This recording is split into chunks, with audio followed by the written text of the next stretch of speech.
আল্লাহ রাব্বুল আলামিন কোরআনে কারীমের 41 নম্বর সূরা হামিম সিজদার 30 নম্বর আয়াতে কারীমের মধ্যে বলেছেন, ইন্নাল্লাযীনা ক্বালু রাব্বুনাল্লাহু সুম্মা ইসতাকামু তাতানাজ্জালু আলাইহিমুল মালাইকা ألا تخافوا ولا تحزنوا وأبشروا بالجنة التي كنتم توعدون।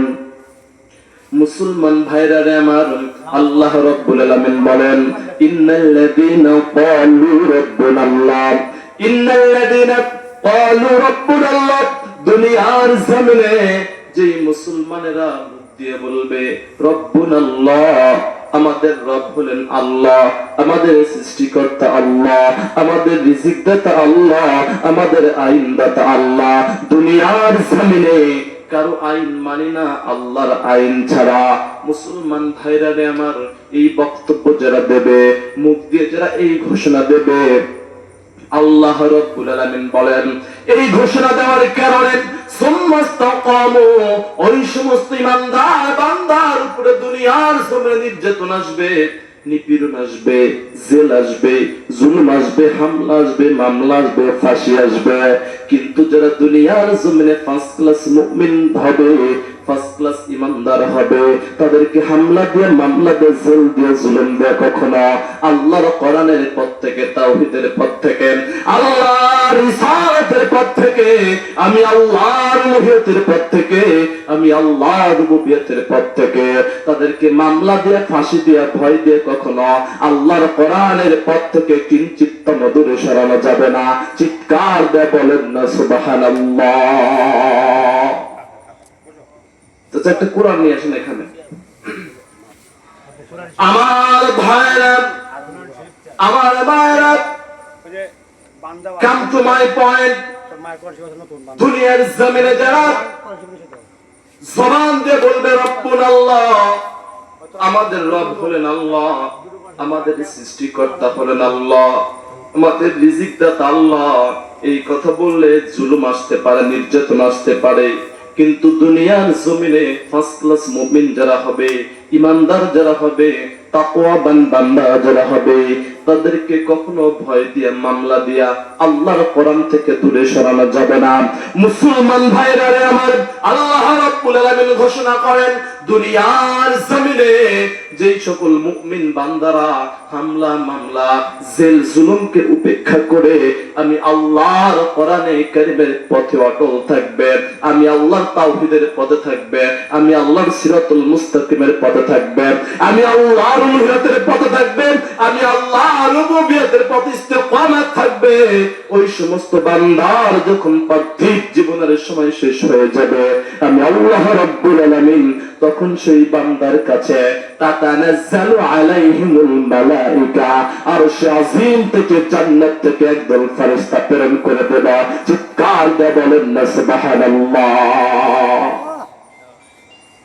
আমার ভাইরা, আমার ভাইরা, দুনিয়ার জমিনে সাকসেস কি আমি জানি না, সফলতার সংজ্ঞা আমার জানা নাই, কিন্তু দুনিয়ার জমিনে যেই মুসলমানের মৃত্যুর সময়, যেই মানুষের মৃত্যুর সময় জান্নাত থেকে ফেরেশতা এসে এই বান্দাকে বলবে, আল্লাহ তাখাফু, বান্দা তোমার মৃত্যু হবে কিন্তু ভয় পেও না, ওয়ালা তাহজানু, কোন টেনশন করো না, আবশিরু বিল জান্নাহ, আল্লাহ রাব্বুল আলামিন মৃত্যুর পূর্বেই তোমাকে জান্নাতের ঘোষণা দিয়েছেন।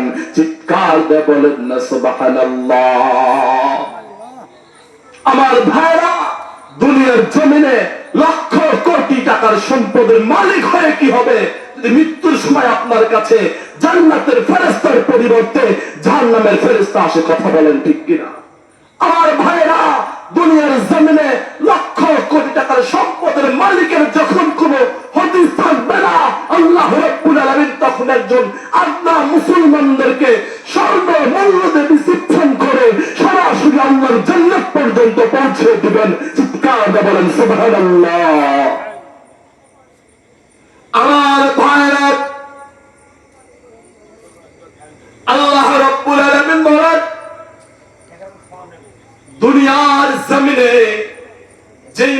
মুসলমানেরা নির্যাতন নিপীড়ন সহ্য করে আমি আল্লাহর কোরআনে কারীমের পথে অটল থাকি, এই বান্দার যখন দুনিয়ার জমিনের হায়াত শেষ হয়ে যায়, তার যখন জীবনের হায়াত সমাপ্তি হয়ে যায়, তার কাছে যখন মালাকুল মউত আসে, মালাকুল মউত আসার আগেই তার কাছে আমি আল্লাহ ফেরেশতা প্রেরণ করি।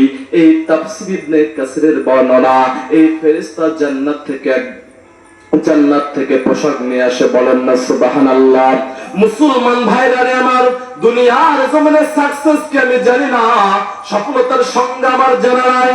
আমার ছোট্ট মেধায় ছোট্ট জ্ঞানে মনে হয় দুনিয়ার জমিনে যে মুসলমানের মৃত্যুর সময় জান্নাত থেকে ফেরেশতা আসে এবং তাকে বলে তোমার মৃত্যু হবে, আল্লাহ তাখাফু, মৃত্যুরে ভয় পেও না, ওয়ালা তাহজানু, কবরের কোনো টেনশন করো না, আবশিরু বিল জান্নাহ, তোমার রব তোমাকে জান্নাতের ঘোষণা দিয়েছেন, আল্লাতী কুনতুম তুআদুন, যে জান্নাতের প্রতিশ্রুতি, যে জান্নাতের ওয়াদা তোমার রব তোমাকে দিয়েছিলেন, সেই জান্নাত তোমাকে দান করা হয়েছে।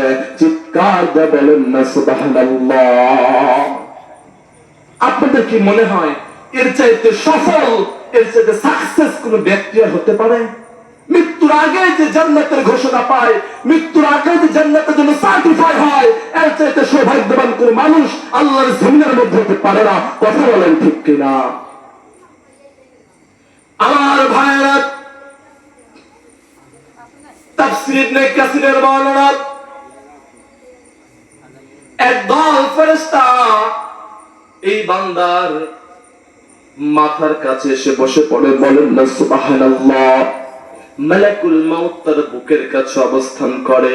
মুসলমান ভাইরা রে আমার, আপনারা গ্রামের মানুষ, একটা পাত্রের মধ্যে, একটা কলসের মধ্যে পানি ভরাট করে এই কলসটা উপর দিক করলে যেরকম কলস থেকে ঝরঝর করে পানিগুলো পড়তে থাকে, তাফসীরে ইবনে কাসিরের মধ্যে লেখা হয় এই বান্দার যখন জান্নাতের ঘোষণা দেওয়া হয়, মৃত্যুর আগে যখন তাকে জান্নাতের প্রতিশ্রুতি, জান্নাতের ঘোষণা, যখন জান্নাতের ফেরেশতা তার কর্ণকুহরে প্রবেশ করিয়ে দেয়, মুসলমান ভাইরা রে আমার, তার আর কোনো দুঃখ থাকে না, কষ্ট থাকে না। মুসলমান ভাইরা রে আমার, তাফসীর ইবনে কাসিরের মধ্যে লেখা হয় এই কলস থেকে পানি যেরকম ঝরঝর করে পড়তে থাকে, আনন্দ চিত্তে এই বান্দার ভিতর থেকে আত্মা বের হয়ে আসে। চিৎকার দিয়ে বলেন না সুবহানাল্লাহ। আমার ভাইরা, আমার মায়েরা, আল্লাহ রাব্বুল আলামিনের ইমানদার বান্দার আত্মাটা শরীর থেকে বের হওয়ার পরে জান্নাতি ফেরেশতারা এই আত্মাটাকে জান্নাত থেকে যে রুমাল নিয়ে আসে, এই রুমালের মধ্যে আত্মাটা দিয়ে রুমালটা পেঁচিয়ে এই ফেরেশতারা যখন প্রথম আসমানে চলে যায়, আল্লাহ রাব্বুল আলামিন বলেন তুফাত্তাহু লাহুম আবওয়াবুস সামা, প্রথম আকাশে যাওয়ার সাথে সাথে আকাশের প্রত্যেকটা আকাশের, প্রথম আকাশ থেকে সপ্তম আকাশ পর্যন্ত প্রত্যেকটা আকাশের দরজা এই রূহের আত্মার সম্মানের জন্য রাব্বুল আলামিন খুলে দেয়। চিৎকার দিয়ে বলেন না সুবহানাল্লাহ। আমার ভাইরা, আর যারা দুনিয়ার জমিনে আল্লাহর কোরআন মানে না, দুনিয়ার জমিনে আল্লাহর কোরআনের রাজনীতি মানে না, আল্লাহর কোরআনের অর্থনীতি মানে না, আল্লাহর কোরআনের সংস্কৃতি মানে না, আল্লাহর কোরআনের পারিবারিক নীতি মানে না, আল্লাহর কোরআনের শিক্ষা নীতি মানে না, আল্লাহর কোরআনের বিচার নীতি মানে না, মুসলমান ভাইরা রে আমার, আল্লাহর কোরআনে কারীমকে পিছিয়ে রেখে নিজের ইচ্ছার মতো যারা পথ চলতে থাকে, এই সমস্ত বান্দার যখন মৃত্যুর সময় এসে যাবে, আল্লাহ রাব্বুল আলামিন তার মৃত্যুর সময় আরশ আজিম থেকে একদল ফেরেশতা পাঠাবেন, কিন্তু সেটা জান্নাতি ফেরেশতা নয়, সেটা হবে জাহান্নামের ফেরেশতা। চিৎকার দিয়ে বলেন না নাউযুবিল্লাহ।